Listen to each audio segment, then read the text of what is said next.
الحمدللہ وحدہ والصلاة والسلام علی من لا نبی بعدہ اعوذ باللہ من الشیطان الرجیم الاللہ مرجعکم الاللہ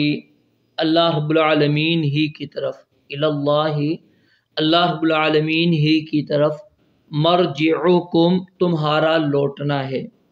وَهُوَ اور وہ عَلَى كُلِّ شَيْءٍ ہر چیز پر قدیر پوری طرح قادر ہے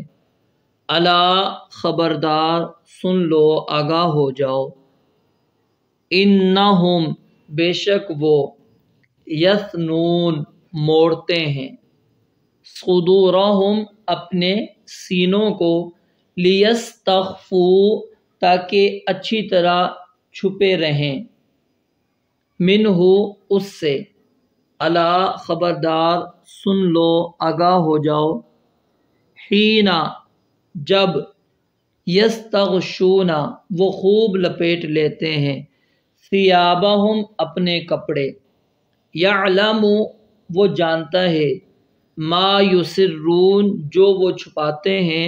وما یعلنون اور جو وہ ظاہر کرتے ہیں انہ بے شک وہ علیم خوب جاننے والا ہے بذات الصدور سینوں والی بات کو۔ ترجمہ آپ نے سن لیا، آئیے اس کی تفسیر کی طرف۔ اللہ اللہ ہی کی طرف، یہاں پر اللہ کو پہلے جو لایا گیا ہے اس سے بات کے اندر حصر پیدا ہو گیا، یعنی اگر تمہیں آخرت کے عذاب کا خوف نہیں ہے تو آخرت کے عذاب سے تم ڈرتے نہیں ہو تو یہ بات اپنے ذہن میں اچھی طرح بٹھا لو، اللہ مرجعکم اللہ ہی کی طرف تمہارا لوٹنا ہے، اللہ کے سوا کسی اور کی طرف تمہارا لوٹنا نہیں ہے، اور وَهُوَ عَلَى كُلِّ شَيْءٍ قدیر وہ ہر چیز پر پوری طرح قادر ہے، جس طرح اس نے تمہیں پہلی دفعہ پیدا کیا دوبارہ اس کے پاس حاضر ہونے میں کوئی بھی وہ چیز رکاوٹ نہیں ہے، وہ اپنے سامنے تمہیں پیش کر لے گا۔ الا انہم یثنون صدورہم لیستخفوا منہ، ثنا یثنو، یثنون کا معنی کیا ہوتا ہے؟ موڑنا، دوہرا کرنا، ٹھیک ہے، اور دوسرے کو عربی زبان کے اندر ثانی اس لیے کہتے ہیں کیونکہ وہ واحد کو کیا ہے؟ دوہرا کر دیتا ہے، ڈبل کر دیتا ہے۔ تو اللہ رب العالمین فرماتے ہیں خبردار سن لو انہم یثنون صدورہم کہ وہ اپنے سینوں کو موڑتے ہیں، اپنے سینوں کو موڑتے ہیں۔ اپنے سینوں کو موڑنے سے مراد کیا ہے؟ کہ اپنے دل کو موڑنا، اعراض کرنا، غلط چیزیں سوچنا، بے اصل شبہات کو اپنے دل میں تسلی دینے کے لیے لے کر آنا، حق والے جو عقائد ہیں اس سے اعراض کرنا، یہ ساری چیزیں اس کے اندر داخل ہیں۔ اب اس آیت کی تفسیر کے اندر صحابہ اکرام رضوان اللہ علیہ مجمعین سے کچھ باتیں منقول ہیں، وہ انتہائی توجہ کے ساتھ آپ سنیں۔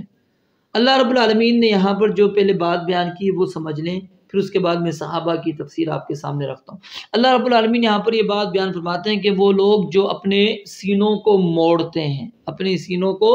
دوہرا کرتے ہیں، لیستخفوا منہ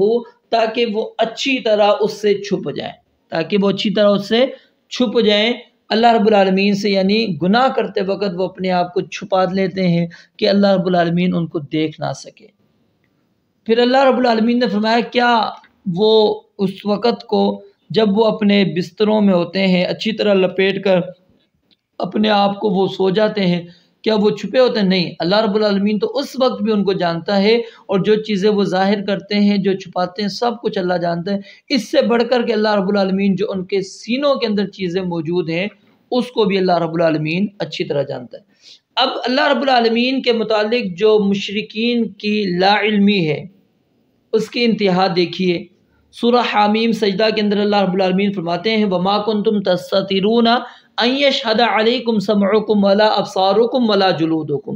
وَلَكِنْ ظَنَنْتُمْ أَنَّ اللَّهَ لَا يَعْلَمُ كَثِيرًا مِّمَّا تَعْمَلُونَ، کہ تم اس سے پردہ نہیں کرتے تھے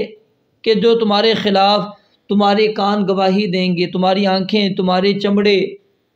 اور تم نے یہ گمان کیا کہ اللہ رب العالمین بہت سے کام جو تم کرتے ہو وہ جانتا ہی نہیں۔ یعنی اللہ رب العالمین کے بارے میں ان کا نظریہ کیا تھا کہ اللہ رب العالمین کو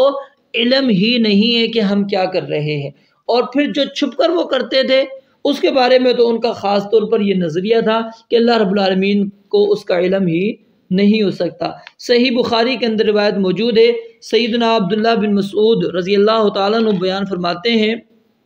کعبے کے پاس 2 قریشی اور ایک ثقفی یا پھر 2 ثقفی اور ایک قریشی جمع ہوئے، جن کے پیٹوں کی چربی بہت تھی اور دلوں کی سمجھ بہت کم تھی۔ تو ان میں سے ایک نے کہا، کیا تم سمجھتے ہو کہ ہم جو کچھ کہہ رہے ہیں اللہ تعالیٰ اسے سن رہا ہے؟ دوسرے نے کہا، اگر ہم بلند آواز سے بات کریں گے تو وہ سنتا ہے، اگر آہستہ کریں گے تو نہیں سنتا۔ تو پھر اگلے نے کہا کہ اگر وہ اس وقت سنتا ہے جب ہم بلند آواز سے بات کرتے ہیں، بولتے ہیں، تو یقیناً وہ اس وقت بھی سنتا ہے جب ہم آہستہ بات کو کرتے ہیں۔ تو پھر اس پر اللہ رب العالمین نے سورہ حامیم سجدہ کی آیت نمبر 22 اللہ رب العالمین نے نازل کر دی کہ جو چیز بھی جو تم سمجھتے ہو کہ اللہ رب العالمین کو علم نہیں، اللہ رب العالمین جانتا ہے۔ اور یہاں پر اللہ تعالیٰ نے یہی بات بیان فرمائی ہے کہ یعلم ما یسرون وما یعلنون، جو وہ چھپاتے ہیں، جو ظاہر کرتے ہیں، سب چیز اللہ رب العالمین کے علم کے اندر ہے، کوئی چیز اللہ رب العالمین سے پوشیدہ نہیں۔ اور پھر پچھلی آیت کے اندر ہم نے جو بات پڑھی تھی وہ کیا تھی کہ اگر تم نے اعراض کیا تو تمہارا رب، اور تم پر میں ڈرتا ہوں کہ اللہ رب العالمین تمہیں دردناک عذاب سے، بڑے دن کے عذاب سے، کہ اس کے اندر تمہیں اللہ رب العالمین مبتلا کر دے گا۔ تو وہاں پر ظاہری اور جسمانی طور پر منہ پھیرنا تھا، اعراض کرنا تھا۔ اور یہاں پر جو اللہ رب العالمین نے تذکرہ کیا ہے کہ الا انہم یثنون صدورہم، کہ وہ موڑتے ہیں، یہاں پر دل سے اعراض کرنا مراد ہے، دل سے اعراض کرنا مراد ہے۔ اور اس کی تفسیر میں نے آپ کے سامنے بیان کر دی ہے کہ اس سے مراد کیا ہے، جو کفر انہوں نے اپنے سینوں کے اندر چھپا رکھا تھا، وہ سمجھتے تھے کہ اس کے بارے میں اللہ رب العالمین کو کچھ علم نہیں ہو سکتا۔ اور ایک تفسیر اس کی سیدنا عبداللہ بن عباس رضی اللہ تعالیٰ عنہ سے موجود ہے، وہ کیا ہے کہ کچھ لوگ قضاء حاجت کرتے وقت وہ حیا کرتے تھے، اپنی شرمگاہوں کو آسمان کے سامنے ننگا نہیں کرتے تھے، اور اپنی بیویوں سے صحبت کرتے وقت بھی شرمگاہوں کو آسمان کے سامنے ظاہر نہیں کرتے تھے، تو ان کے بارے میں یہ آیت مبارکہ نازل ہو گئی۔ تو بہرحال اگر ہم قرآن مجید کے سیاق و سباق کو دیکھیں تو اس کا تعلق مشرکین کے ساتھ بنتا ہے، کفار کے ساتھ بنتا ہے، لیکن عبداللہ بن عباس رضی اللہ تعالیٰ عنہ کا بھی یہ معنی مراد لیا جا سکتا ہے، اس میں کوئی حرج نہیں ہے۔ تو اللہ رب العالمین نے فرمایا کہ تم یاد رکھو، جو تم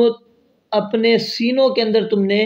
رسول اللہ صلی اللہ علیہ وسلم کے بارے میں بغض، عداوت، نفرتیں اسلام کے بارے میں چھپا رکھی ہیں، اللہ رب العالمین جانتا ہے۔ اللہ تو وہ چیزیں بھی جانتا ہے جو سینوں کے اندر موجود ہے، اس چیز کو اللہ تعالیٰ اچھی طرح جانتا ہے۔ تو اس لیے باز آ جاؤ اور اللہ کی عبادت کی طرف تم واپس آ جاؤ، ایک اللہ کی عبادت کرو، اس کے ساتھ شرک نہ کرو۔ رب العالمین سے دعا ہے اللہ تعالیٰ سمجھنے اور عمل کرنے کی توفیق عطا فرمائے۔ وآخر دعوانا ان الحمد للہ رب العالمین۔